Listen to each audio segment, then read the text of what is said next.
So he's not a good candidate for probation. I'm not giving him probation. Well, And Judge, does he not understand what no contact means? No contact means no contact. Charge where you're choking her. There was a protective order in place, and you were calling the complainant from the Bexar County Jail. Cause number, did you review the application for deferred adjudication with your attorney? Did you understand it and sign it? Yes, I did. And each cause number, did you review the true bill of indictment with your attorney? Did you understand it? And cause number 2025 CR 003533, you're charged with assault, family, household, impeding breath or circulation. And in cause number 2025 CR 004086, you're charged with violation of bond or protective order 2 times or more within 12 months as a third-degree felony.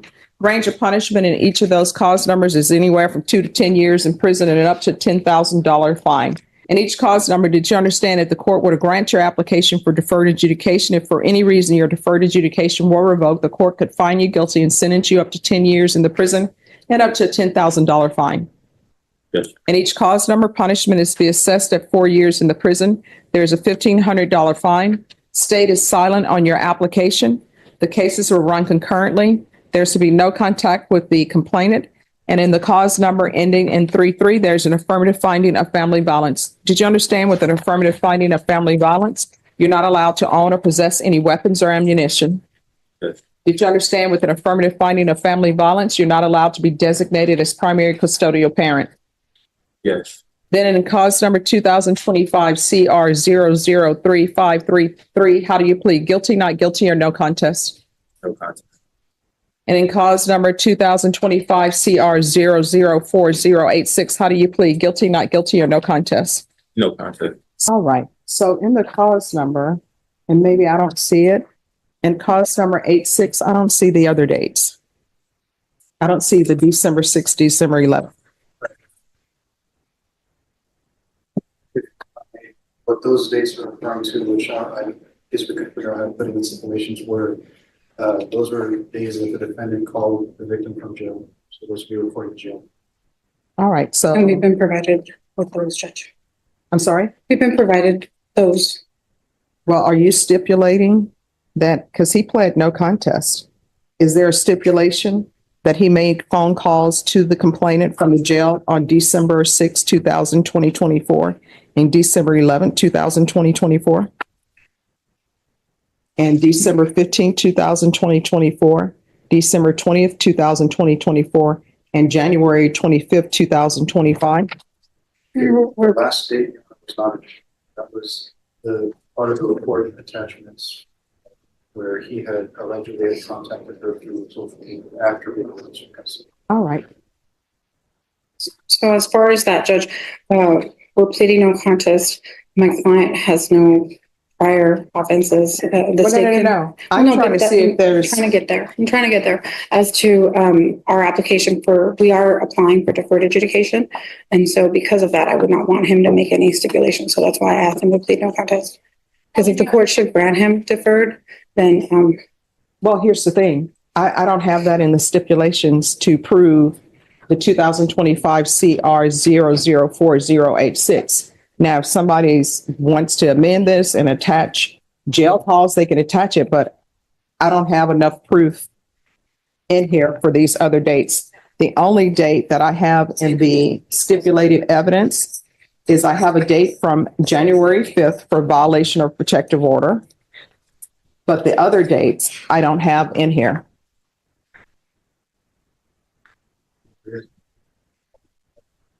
Sure. So if y'all want to step back, you can, but in cause number 2025 CR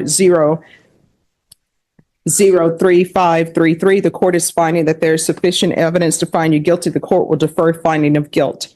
It takes about 8 weeks to 12 weeks for a PSI. If you would like to have him come back without a PSI, but just have time to call witnesses, you're more than welcome to do so. So I've conferred with my client, and I've also contacted family members, and my client wishes to waive PSI and just have the court. And that was why we took a little bit of a recess, Judge, before we got on the bench, is just to confirm the criminal history. And so at this time, we're asking the court to waive PSI, and we proceed with sentencing today. All right, and counsel, Where are you saying this? Can you repeat the dates, Judge?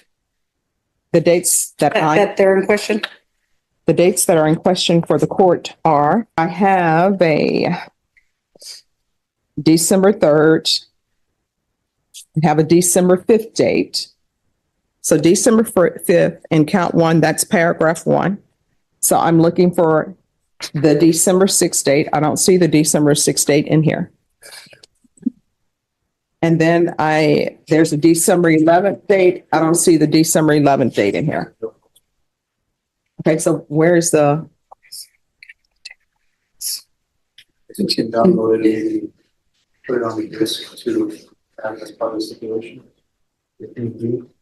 Well, December 2nd was the date of offense. I was just trying to confirm that, Judge. well, so here's the thing. If he's not going to stipulate that what's in the indictment, the dates, then we can't proceed. I can't proceed on those dates. And if there's no additional information that's given to the court, then the court is going to find him not guilty of this because, And Your Honor, if I may, Ashley Jones for record, all that's required for the statute is 2 offenses within a 12-year period. The first offense is going to be December 5th, which is listed in the report, and then the second offense would be the January 25th date, which is in the report. So that would be 2 violations within a 12-month period, and we can scratch or amend the. all right, so y'all want to admit, all right. So we're back on the record. Well, I don't even see the January 25th date in here. It says January 23rd, yes. Well, that's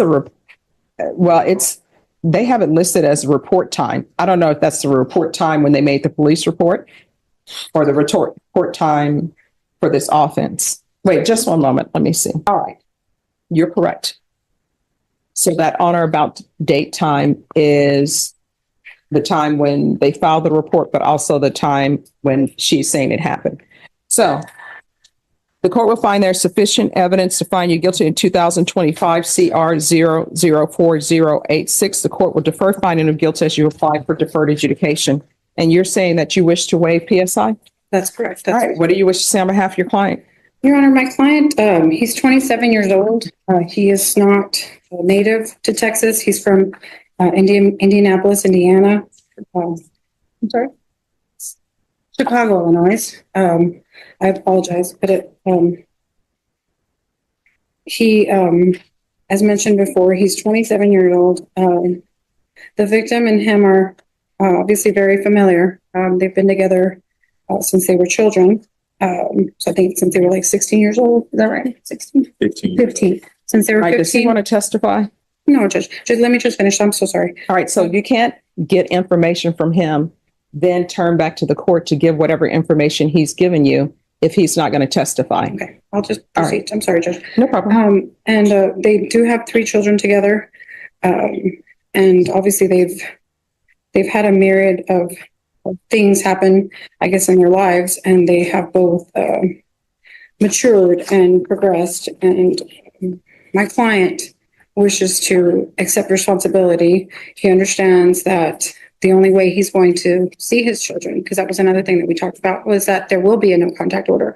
That is something that obviously he's vehemently opposed because he does have 3 children. And so I did advise him that this would be part of the plea agreement. And if he wants to hire a lawyer and, get some custody issues and orders in place so that they can go around that order, in order for him to be able to see his children, because obviously the state is not asking for a no contact order with the children. It would only be with the mother, the natural mother, which is the victim here. I have spoken to his father. I am not sure if yesterday he was on the Zoom and standby, and I mentioned him that he would at the same time today. And I don't know if he's in the waiting room or not, but notwithstanding, my client does want to go forward. His father obviously speaks very highly of him. Unfortunately, he did get arrested in February 27th, which is when he got booked for the last time. So he's been obviously in custody for almost going 3 months now. He's got health issues at the jail, Your Honor. He's got psoriasis. He lost about 110 pounds in those 3 months. So he's had some kind of health limitations. And so a lot of that is going into why we have this agreement. Obviously, I've explained to him multiple times, that we could ask for a jury trial from the court. But given the history with these people, that obviously he wants to accept responsibility, and he's wanting to do that today, Judge. And with respects to just putting it on the record, I do want to state that we took a little bit of time going over the criminal history. There was a jury trial that happened in December of 2019 in Indianapolis, Indiana. So that's why I'm sorry I was confused about the city. That there was an actual jury trial, and he was adjudicated not guilty with the same victim. There was also I want the court to take judicial notice of clause number 2025 CI 04103. There was an application for protective order that was made by the victim February 25th, 2025, and it was non-suited in April 17th of 2025. My understanding, and the prosecutor wouldn't really talk to me too much with respects to the protective order, Ms. Colon, but she did confirm that it was non-suited due to her leaving the state. So the victim, Due to what? the witness leaving the state. Okay. So as we stand here today, we have, obviously my client hasn't had any contact with her since then. And then, but she has been in contact with the state, which obviously, we know that is for a fact, but obviously he's very concerned for his children. He wants to know their whereabouts. And he did meet with a recruiter, and I did speak to him on the phone. He would not come in for the PSI. His name is, Eggerson is his last name, Sergeant Eggerson. And I did call the number, on Potaranco Road. It's 11223 Potaranco Road. And unfortunately, Mr. Ross was in the process of being recruited to the Army.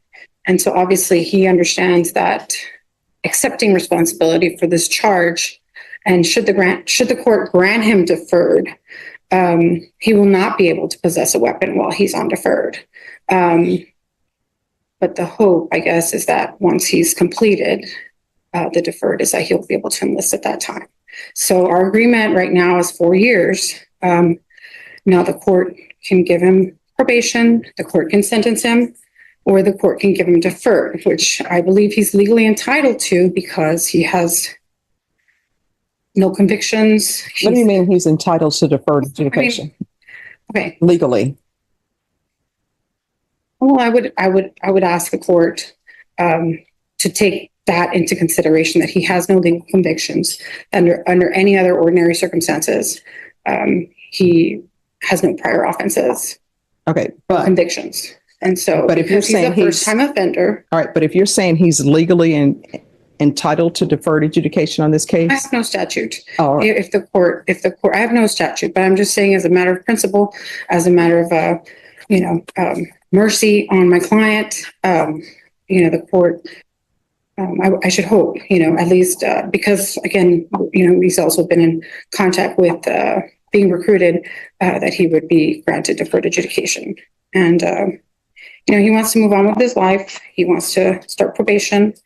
He understands that should the court grant him probation, he'll have to be here for 45 days, right?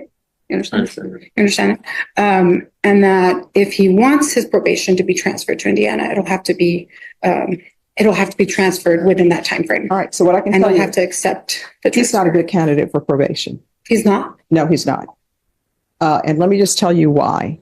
Based upon everything that I've seen, there was a protective order in place, and you were calling the complainant from the Bexar County Jail. I mean, does he not understand what no contact means? No contact means no contact. And then we have this charge where you're choking her. So he's not a good candidate for probation. I'm not giving him probation. Well, In each Judge, cause number, I'm finding him guilty. I'm going to sentence him to 4 years in the prison, give him credit for any time served. There's a $1,500 fine, time and money to run concurrent. The cases are to run concurrently. There's to be no contact with the complainant and no contact with minors. And cause number ending in cause number 2025 CR 003533. There's an affirmative finding of family violence. Did you review the document entitled Trial Court Certification of Defendant's Rights to Appeal in each cause number? With your attorney, did you understand it? Because this is a plea bargain agreement, because I followed your plea bargain agreement, and because you waived your right to appeal, you do not have the court's permission to appeal. Because one of these cases carries an affirmative finding of family violence, and also because it's a felony conviction, you're not allowed to own or possess any weapons or ammunition. If you have a question over what a weapon or ammunition is, you'll need to speak to an attorney. Sorry, may I speak to my bad, please? Your attorney said that she did not want you to speak. The court has passed sentence. I didn't know that I couldn't. I thought I had the whole time to testify. I thought she would. I asked you if All you right, were so, for jury trial. They're going to take you back. If Can I there's something please- else you all want to discuss, if you want to file a motion, you can file a motion and the court will hear that motion. On my behalf. Can I please speak on my I don't know what behalf? I just want to testify. To kidnapping of no contest on March 20th, 2023. According to the plea, punishment is to be assessed at 10 years in the prison. The state opposes your application. They're taking several cases into consideration. There's an affirmative finding of family violence. Have parties had a chance to review the PSI report? State? Yes, Your Honor. Defense? Yes, Your Honor. Any objections? State? No objection. Defense? No, Your Honor. State, any witnesses? I can have one more, Your Honor. Defense, any witnesses? Other than the defendant, no. All right, would you like to, are there witnesses? Yes, Your Honor. Oh, you want to call her? I thought it was for victim impact statement after sentencing. We will be calling her as a witness. I can't hear you, Mr. Rivera. Yes. We will be calling her as a witness, Your Honor. All right, call your witness. Mr. Tovar? Your Honor, and I would object to her testifying to anything that we would consider to be a victim impact statement that should be presented to the court after the judge sentences. Okay. All right, call your witness. Your Honor, we call Jennifer Tovar. All right, Ms. Tovar, if you come forward.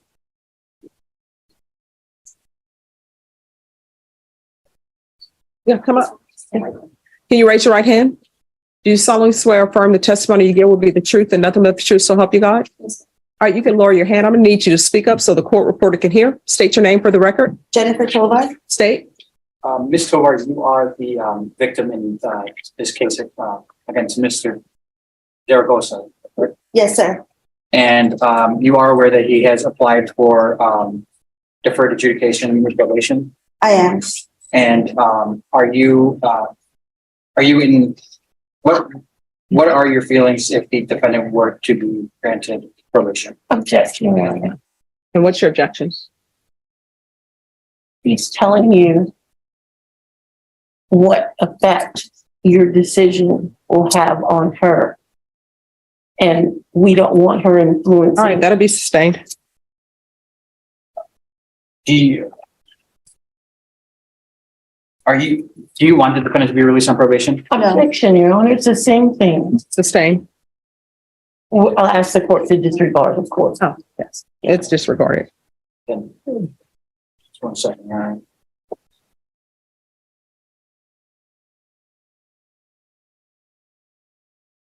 right. Ms. Tovar, on December 21st of 2021, can you tell the court what happened?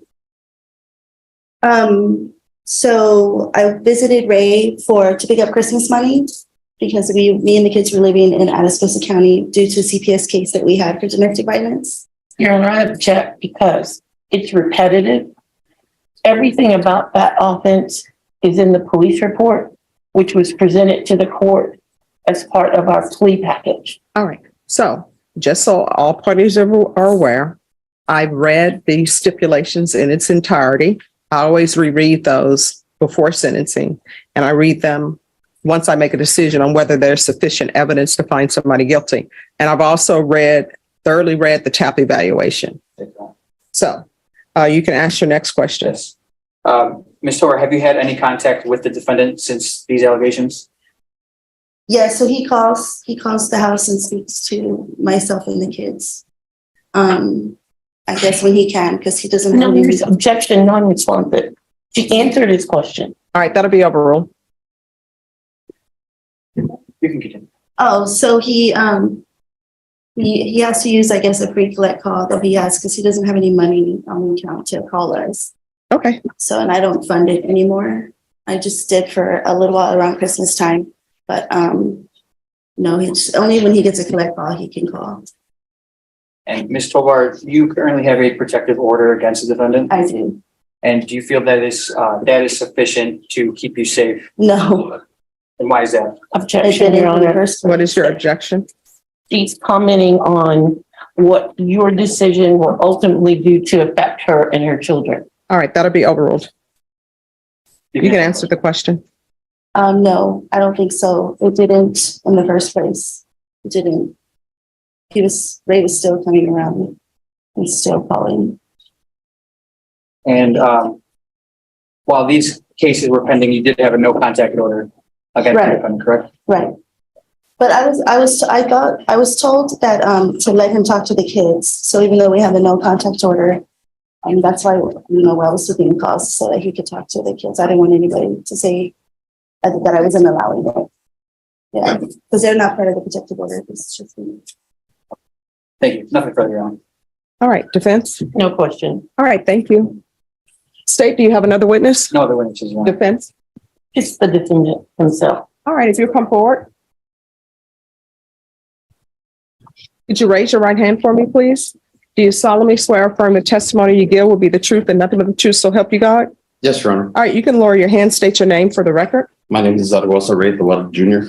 All right, defense. Thank you. Mr. Tovar, did you want to address the court with regard to why are you requesting her to give you probation? Yes. I feel that given probation, I could complete probation. As you know, I haven't been in trouble before, Your Honor.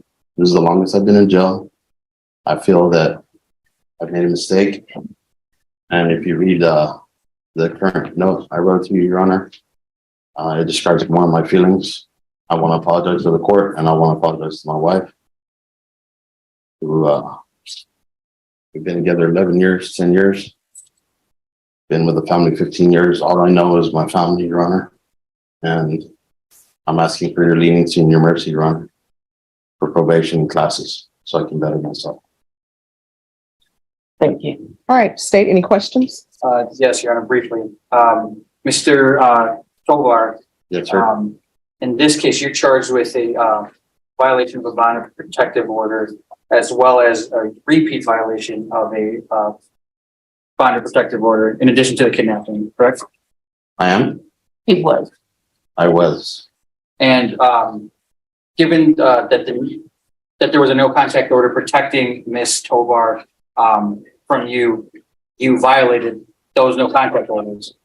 That is wrong. She came to my home and moved in with me because she had no place to live. I wasn't going to leave my wife and my kids out on the street. So I did not violate it. She came to me, and that's how I violated her. But you were made aware that any contact with Ms. Tovar would be a violation of those bond conditions, is that correct? I was aware, but I was not going to leave my kids and my wife out in the street, sir.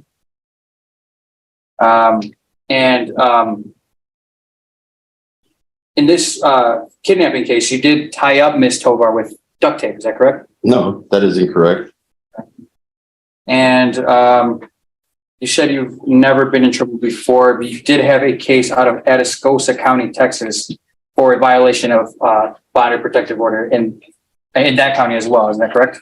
That was for phone calls for talking to my children, which I had the right to do. And if you check the records, it says for electronic communication, I was allowed to talk to my kids. And you did abscond during that case on February 9th of 2023, is that correct? Is that? You just didn't do anything and you failed to report. I was in jail. Okay. It's not that I failed to report. It's just I couldn't go. Okay. in custody. I'm sorry, I said during that incident, I was in custody, so I couldn't go over there. I have no further questions, Your Honor. Any further questions? No, Your Honor. All right, any other witnesses? No, Your Honor. All right, the court will hear argument. State, you're opposed? Yes, Your Honor. We're opposed to the defendant being granted probation. While you heard from the victim that she does not feel protected just by the no contact order, and that the fact that he was charged with a repeat violation of court order bond condition twice, which are being taken into consideration in this offense, Your Honor, shows that the defendant, whatever the allegations were, completely disregarded the court's order, and telling him that he's not supposed to have any contact with the complainant. But what about his saying that she came to live with him? Your Honor, regardless of what the allegations are, if he knew that he had these charges pending. No, I understand that, but isn't that mitigating the fact that she chose to go and live with him? Now, I understand financially there are issues, but a no contact order, of course, it's a document, it's on paper, and the defendant knows they're not to have contact with them. But what about his saying that he had a choice? Either his children were going to be on the street with her, or either she was going to come and live with him. But it doesn't appear in that situation, if it's truthful, he didn't go and have her come live with him. She decided to go live with him. That is correct, Your Honor. And while it may be mitigating there, knowing that he did have that no contact order, there are other options for Mr. Tovar to be able to take care of his children without having contact with the complainant. He could have taken the children while Ms. Tovar went to go find another living arrangement. Do you know she wanted him to take the children and leave without her children? That I'm not aware of, Your Honor. Okay. But given that, and given the allegations in this case, Your Honor, we don't feel that we do feel that the defendant is a danger to Ms. Tovar if he were to be granted probation. And so we'd ask that you deny the defendant's application for probation. All right, defense. Thank you, Your Honor. As you know from reading the pre-sentence report, my client doesn't have an extensive criminal history. These offenses, although serious, have really made him take a step back to reassess his life and how he lives his life and how he treats his family. And I think he's expressed rather eloquently in the letter that he tendered to the court. He's going to do whatever it takes to fix himself.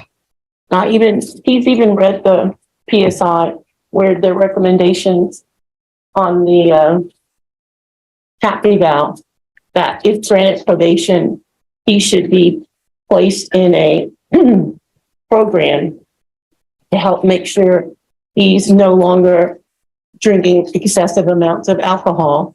And he wants to fix himself in that way. And he's been taking some classes in the jail since he's been in jail. It's been a couple of months now to help him control his demeanor, his anger, everything. He's trying to fix himself. Okay. All right, this is what the court is going to do. The court is going to deny your application, find you guilty, sentence you to 9 years in the prison, give you credit for any time served. Take in consideration 2022 CR 7416, 2023 CR 1300, County Court Cause number 698311. There's an affirmative finding of family violence. There's a $1,500 fine, time and money to run concurrent, and there's to be no contact with Jennifer Tovar. Showing you what's entitled trial court certification of defendant's rights to appeal. Did you review that with your attorney? Did you understand it? And did you sign it? Because this is a plea bargain agreement, because I followed your plea bargain agreement, and because you waive your right to appeal, you do not have the court's permission to appeal. Also, because this is a felony conviction, and also because there's an affirmative finding of family violence, you're not allowed to own or possess any weapons or ammunition. Do you understand? Yes, Your Honor. Or you can go off the record. You have to make better decisions in your life. Yes, Your Honor. This was just a mistake, Your Honor. I wish. Well, no, it was a choice, and it was a bad choice. Yes, ma'am. And here's the thing. I understand about protective orders. Yes. I understand that sometimes the person who the protective order is supposed to protect, they decide that they're going to go live with the person that there's a protective order against. And then there's an issue that happens, and then everybody calls the police, and here we are. Yes. So when you have a protective order, you are the person who are responsible. And if somebody wants to come live with you and there's a protective order in place, you need to say no. Do you understand? I do now, Your Honor. Well, I mean, you knew beforehand. You just decided, maybe we can work this out. Here's the thing. She doesn't want you anymore. That relationship is over. You can consider her on paper, unless y'all got a divorce, she's still your wife.